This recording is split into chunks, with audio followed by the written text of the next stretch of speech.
En primer lugar, la diferencia entre Kepler y Newton es que Newton deduce las leyes de gravitación universal entendiendo que la trayectoria que sigue un satélite sobre un planeta es una trayectoria circular. Y por tanto la variación del radio no existe. No hay una variación de radio. Es decir, no hay una variación de posición del satélite con respecto al planeta. Es decir, Newton lo que dice es que nosotros tenemos un planeta y alrededor del planeta vamos a tener un satélite y que la distancia desde el satélite hasta el centro del planeta, para las leyes de gravitación universal, es un radio invariante.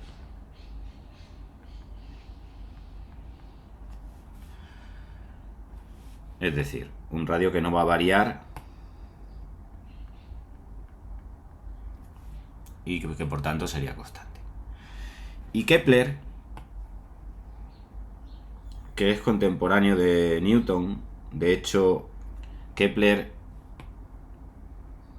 como anécdota, Kepler era el titular de la cátedra que luego cogió Newton y que ahora en la Universidad de Oxford se llama Cátedra Newton. Era Kepler el que la tenía. Kepler se reía de las teorías de Newton. ¿Por qué? Porque Kepler, a partir de las observaciones previas a Kepler, se sabía que el movimiento de los planetas era un movimiento elíptico alrededor de una estrella. Entonces, la diferencia entre una órbita circular y una órbita elíptica es que la elipse, si trazamos su eje, si trazamos un eje en la elipse, se caracteriza porque no tiene centro. Sí tiene centro la elipse, pero en realidad en la elipse hay dos valores fundamentales que son las posiciones de los focos de la elipse.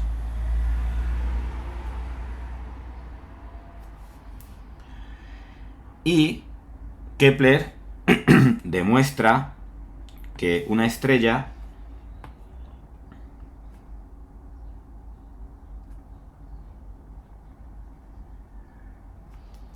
se encuentra siempre en el foco de la órbita elíptica.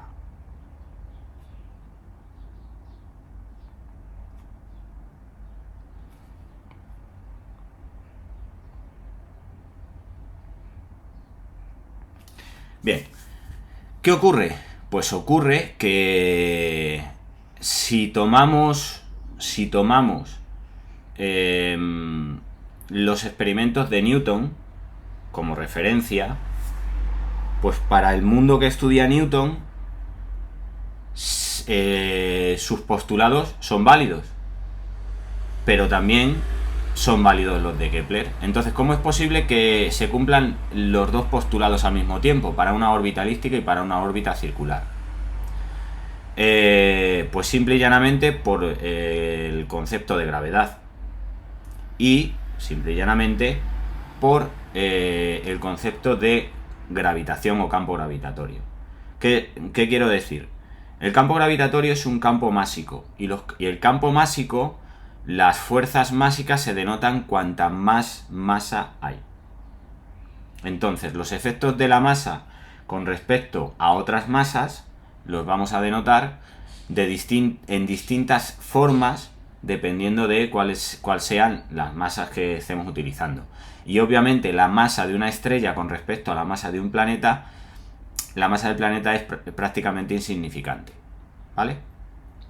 Entonces, ¿qué es lo que dice Kepler? Bueno, pues lo que dice Kepler es que cuando un planeta cualquiera está en una órbita elíptica alrededor de una estrella, tenemos dos posiciones que son el afelio y el perihelio, siendo el afelio la posición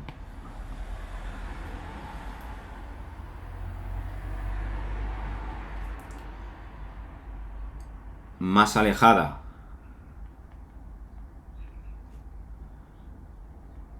de un planeta con respecto a una estrella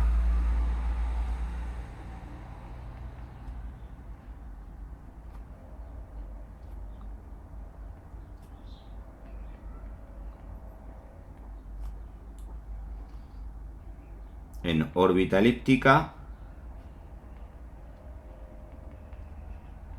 y a partir de ahora nosotros lo vamos a llamar RA, radio del afelio.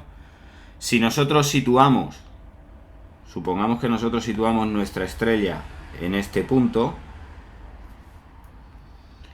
el afelio sería esta distancia. Esto de aquí sería el radio en el afelio. Y este punto sería el radio sería el afelio, que es la posición más alejada. Y luego tenemos el perihelio,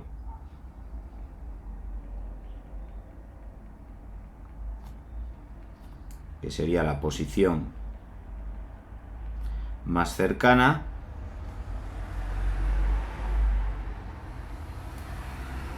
de un planeta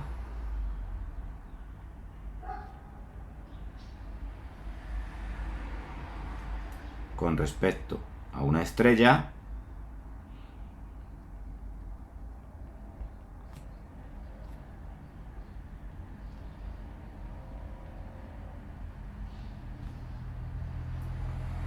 en órbita elíptica, y va a ser el radio en el perihelio. Y el perihelio, que sería la posición más cercana, sería esta de aquí, con lo cual aquí lo que tendríamos sería el radio en el perihelio.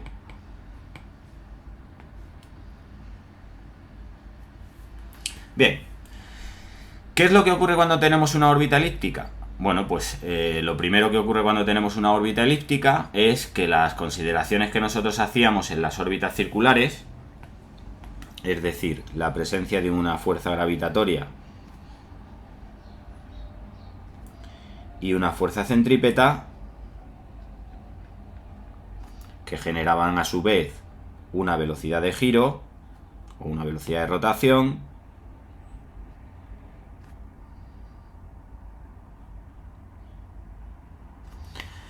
las podemos seguir considerando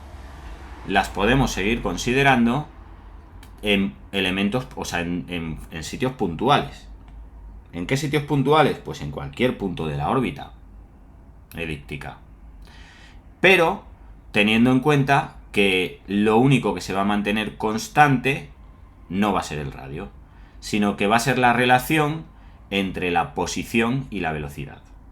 Supongamos que el satélite que nosotros estamos aquí estudiando con respecto a esa estrella gira en sentido antihorario. Si gira en sentido antihorario, en este punto de aquí generaremos un vector velocidad lineal. ¿De acuerdo? Y en este punto de aquí generaremos un vector velocidad.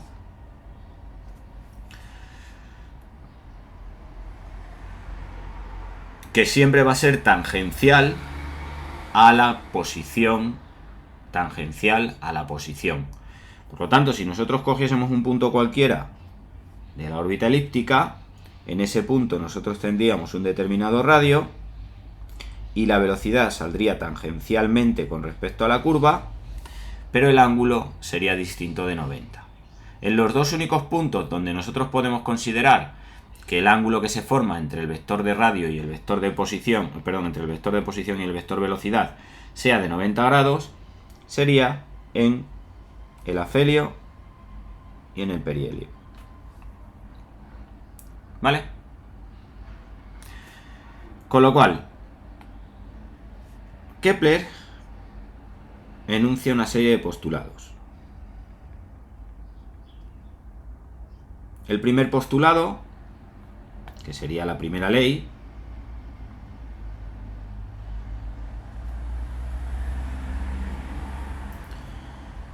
dice que el momento angular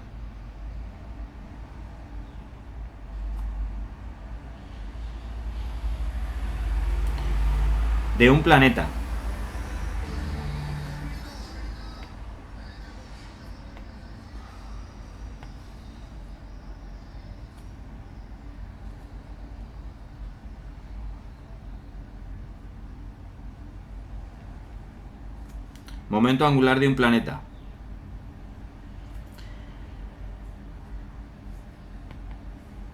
en órbita elíptica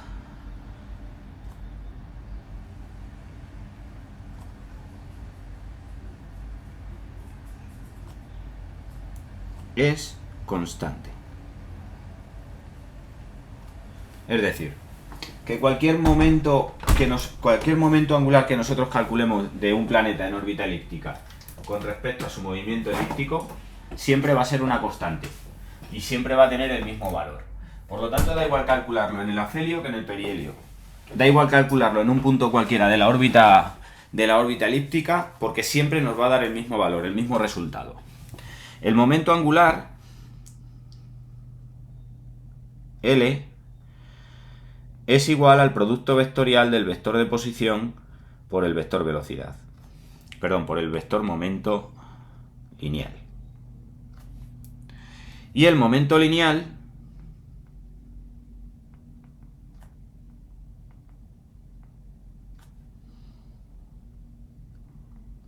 P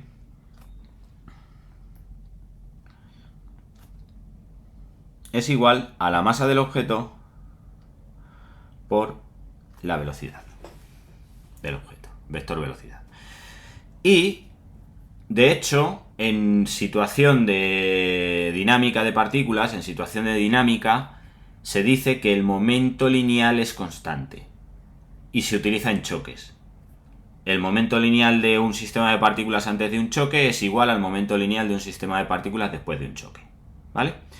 ¿Qué ocurre? Que como el ángulo de los vectores que forman el momento angular, que son el vector de posición y el vector de momento lineal, que va a ser el vector velocidad, forman un ángulo de 90 grados, si utilizamos la expresión analítica del producto vectorial de vectores, pues tendríamos que L es igual a la masa por la posición por la velocidad por el seno de 90.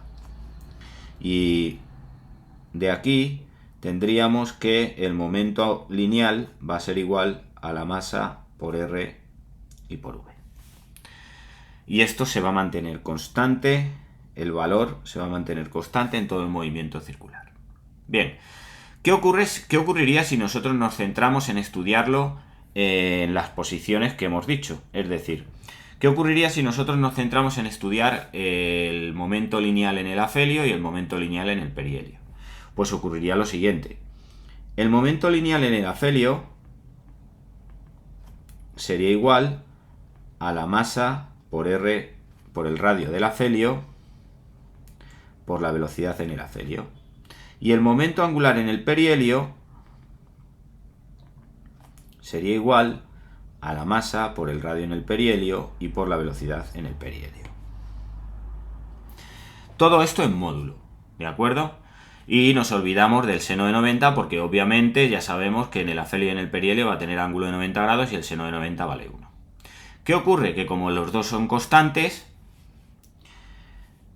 entendemos que a partir de esta relación la masa por el radio en el afelio y por la velocidad en el afelio es igual a la masa del satélite por el radio en el perihelio y por la velocidad en el perihelio.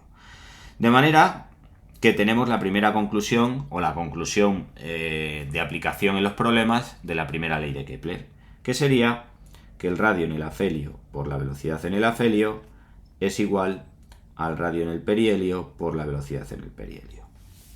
¿Vale? Esta sería la conclusión más importante de la primera ley de Kepler. Y de hecho es la aplicación. Entonces, a mí en un problema me van a decir, tengo el radio en el afelio, me dan el radio en el afelio, me dan el radio en el perihelio y me piden calcular la velocidad en el afelio, en el perihelio, ¿vale? Dependiendo de los datos que me dé el problema. Pero la primera ley es esta, ¿de acuerdo? Bien. El segundo postulado de Kepler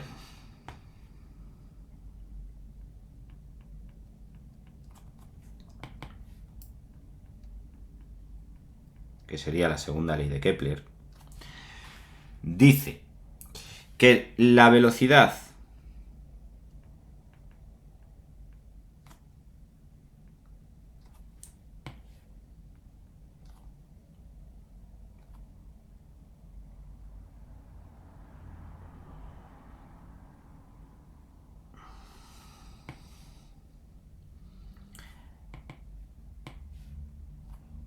mejor dicho, la segunda ley dice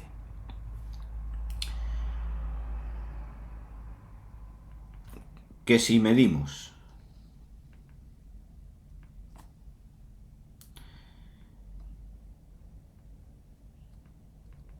la velocidad de recorrido de un área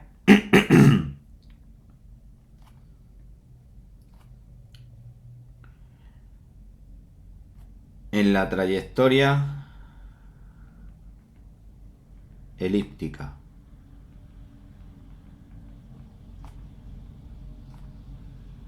de un planeta con respecto a una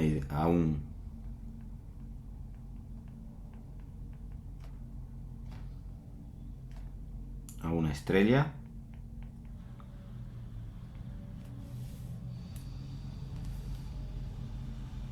y lo comparamos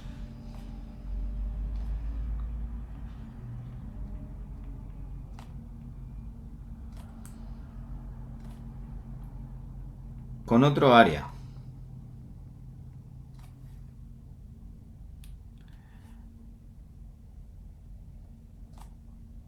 cuyo ángulo sea el mismo,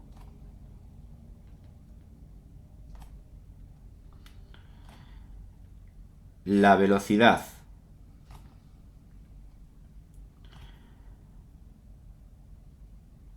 de recorrido de ese área es constante. Haciendo un esquema, tomando una órbita elíptica,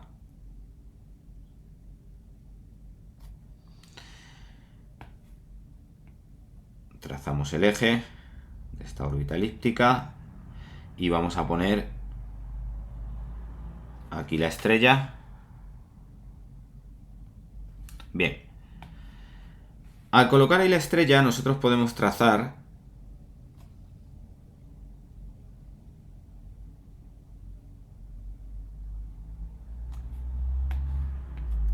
un ángulo de batido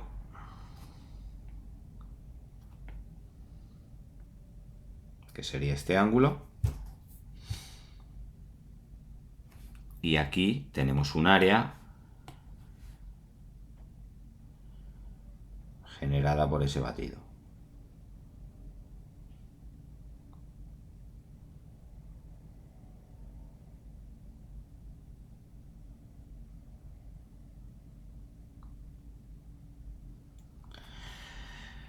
Si nosotros ahora tomamos el mismo ángulo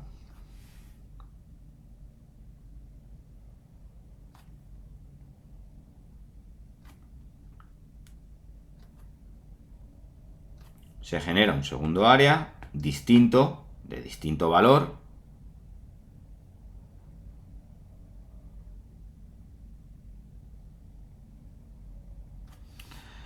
pero que va a recorrer el mismo ángulo, ¿vale?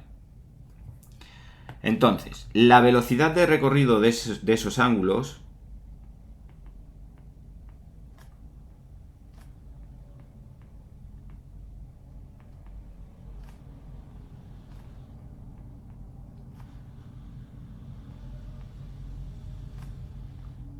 es la velocidad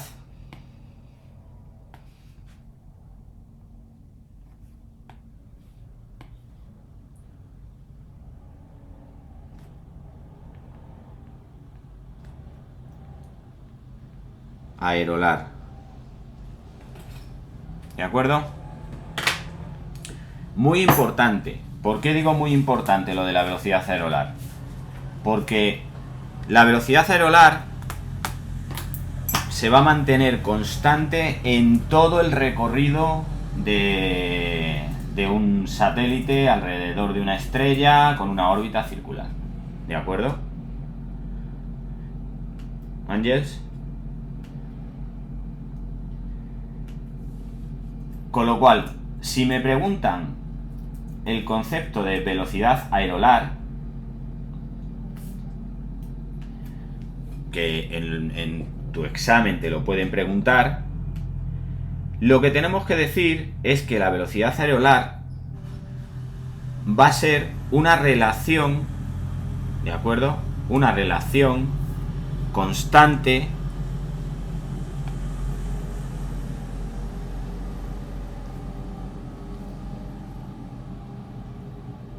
y va a ser 1 partido por 2 veces la masa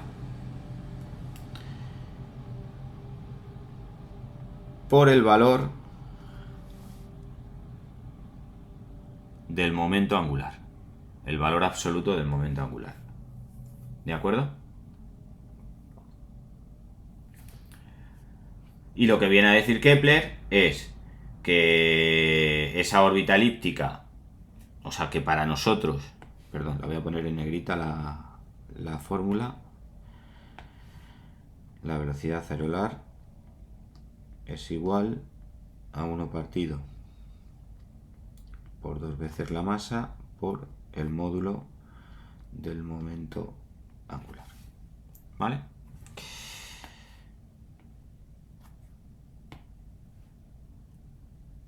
Por lo tanto, la segunda aplicación de Kepler, que sería la segunda ley de Kepler, es o está directamente relacionada con esa velocidad aerolar. Y lo que nos van a preguntar es, calcula la velocidad aerolar, o en su defecto nos pueden preguntar que la expliques. ¿Vale?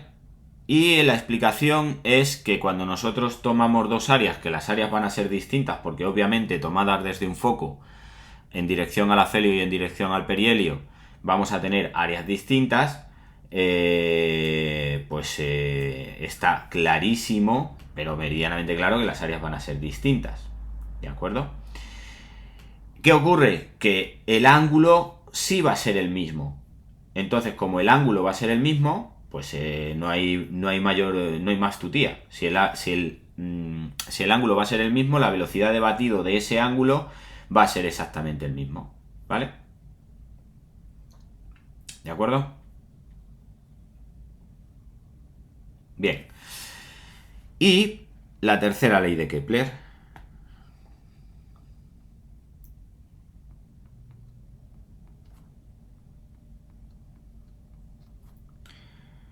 Bien. La disputa entre Kepler y Newton inicialmente la gana Kepler. ¿Por qué? Pues porque Kepler tenía un nombre dentro del mundo científico de la época muchísimo mayor que el de Newton. O sea, Newton era un don nadie en comparación con Kepler. Pero a base de la experimentación y de la demostración de sus teorías, Newton empieza a ganar mucho terreno con respecto a Kepler. Y muchos científicos contemporáneos de ambos se empiezan a posicionar a favor de Newton. Eso da pie a que Kepler revise sus teorías. Y Kepler, en la revisión de sus teorías, se baja un poquito los pantalones y empieza a abandonar el concepto de órbita elíptica para tomar el concepto de órbita circular. ¿De acuerdo? Y lo que viene a decir es que, bueno, que hay planetas que sí que tienen órbitas elípticas y por tanto siempre estamos hablando con respecto a una estrella. ¿De acuerdo? Siempre estamos hablando con respecto a una estrella. Ángeles. Entonces, que hay planetas que alrededor de una órbita elíptica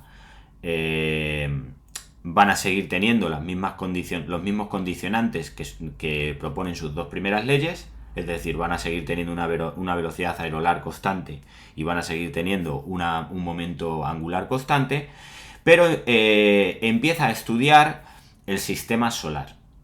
Y dentro del sistema solar, Kepler pues viene un poco a tomar órbitas circulares. Entonces, ¿qué es lo que viene a plantear? Lo que viene a plantear es, en el sistema solar, si nosotros tenemos al Sol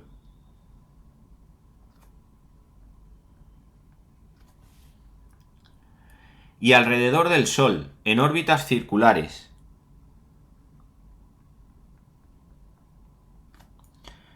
tenemos a distintos planetas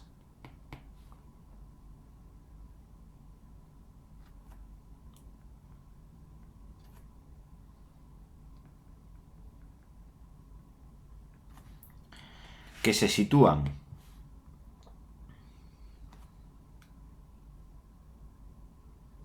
a distintas distancias, por lo tanto esto sería el radio del planeta 1 y esto sería el radio del planeta 2, Kepler deduce que existe una relación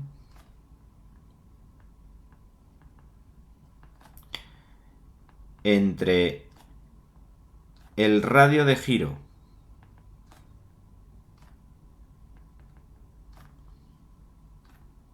de un planeta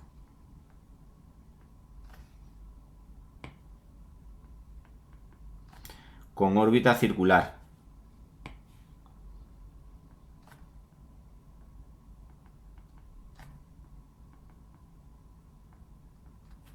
¿de acuerdo? De un planeta con órbita circular, que lo que garantizaba la órbita circular es que tenemos un radio constante, ¿de acuerdo?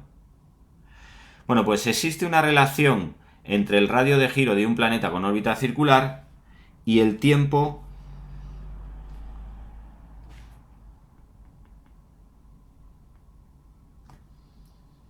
que este planeta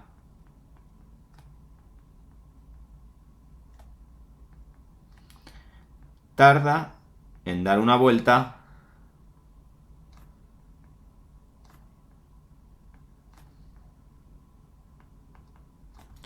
con respecto a la estrella.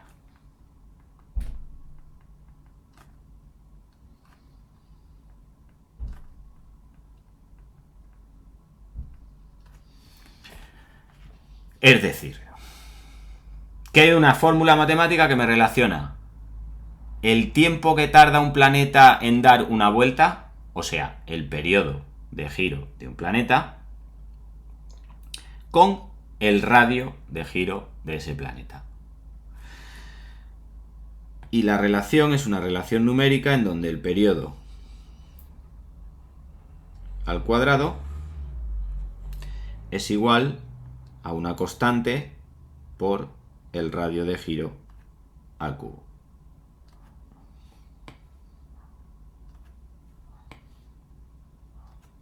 Esa constante K,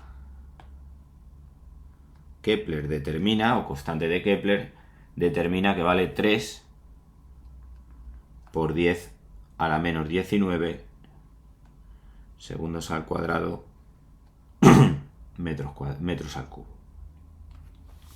¿Vale? Bien. ¿Qué implicación tiene esta ley? Esta tercera ley.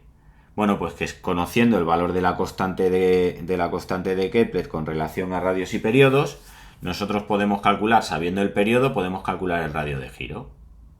¿Vale? Primera implicación. Segunda implicación, que a partir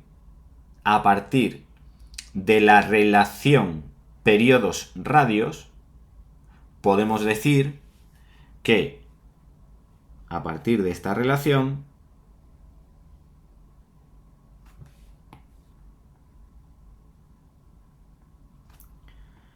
el periodo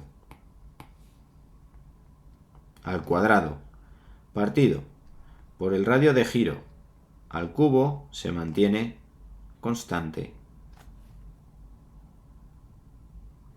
Y si nosotros tomamos ahora el planeta 1 y el planeta 2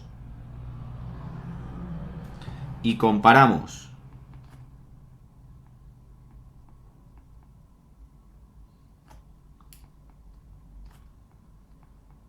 siempre y cuando el planeta 1 y el planeta 2 tengan obviamente una órbita circular, tendríamos que el periodo del planeta 1 al cuadrado sería igual a la constante k por el radio de giro del planeta 1 al cubo, y por otro lado el periodo del planeta 2 al cuadrado sería igual a k por el radio del planeta 2 al cubo. Y al compararlas, lo que tenemos es lo siguiente, que el periodo del planeta 1 al cuadrado partido por el radio de giro del planeta 1 al cubo es igual al periodo del planeta 2 al cuadrado partido por el radio del planeta 2 al cubo. Con lo cual, la segunda consecuencia de la tercera ley de Newton es que si tenemos dos planetas con radios de giro distintos y periodos distintos que tienen órbitas circulares con respecto a una estrella, podemos establecer o podemos calcular cuáles son las constantes periodo y radio de giro de ambos teniendo uno de los periodos y los dos radios, o teniendo los dos periodos y un radio, o teniendo, es decir, siempre vamos a necesitar 3 parámetros de los 4 que tenemos ahí para hacer el cálculo. Y esto es súper importante porque esta tercera ley es la que conecta con las leyes de Newton. Es decir, nosotros hemos estado trabajando con las leyes de Newton y hemos estado diciendo que la fuerza gravitatoria era igual a la fuerza centrípeta. Por lo tanto, G por la masa del planeta del Sol partido, o la masa de la Tierra partido el radio de la Tierra, es igual a la velocidad al cuadrado, ¿vale? Y la velocidad está directamente relacionada con el periodo por lo que explicamos ayer de la velocidad angular, ¿de acuerdo? Por lo tanto, en un problema en donde nosotros tengamos dos satélites que están girando alrededor de un planeta y de los cuales solamente sabemos radios y periodos, podemos obtener todos los demás parámetros que tienes para aplicar las leyes de Newton. ¿Vale? Bien. Entonces, nosotros tenemos un planeta, ¿de acuerdo? En este caso nos dicen que tenemos a la Tierra, que tiene un movimiento elíptico en torno al Sol. Por lo tanto, si tiene un movimiento elíptico en torno al Sol, Ángels, ya sabemos que en nuestro problema lo que nos van a preguntar van a ser o primera ley de Newton o segunda ley de Newton. Perdón, primera ley de Kepler o segunda ley de Kepler. ¿Por qué? Porque ya me están indicando en el enunciado, ya me están diciendo en el enunciado, el niño tiene su movimiento elíptico. ¿Vale?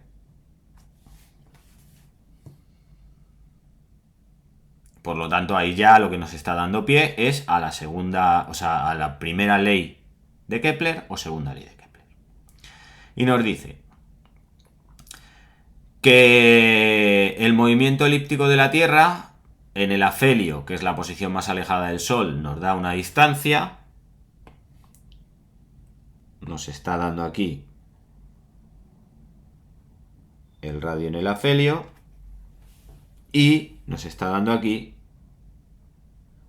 el radio en el perihelio. Perdón, la velocidad en el afelio.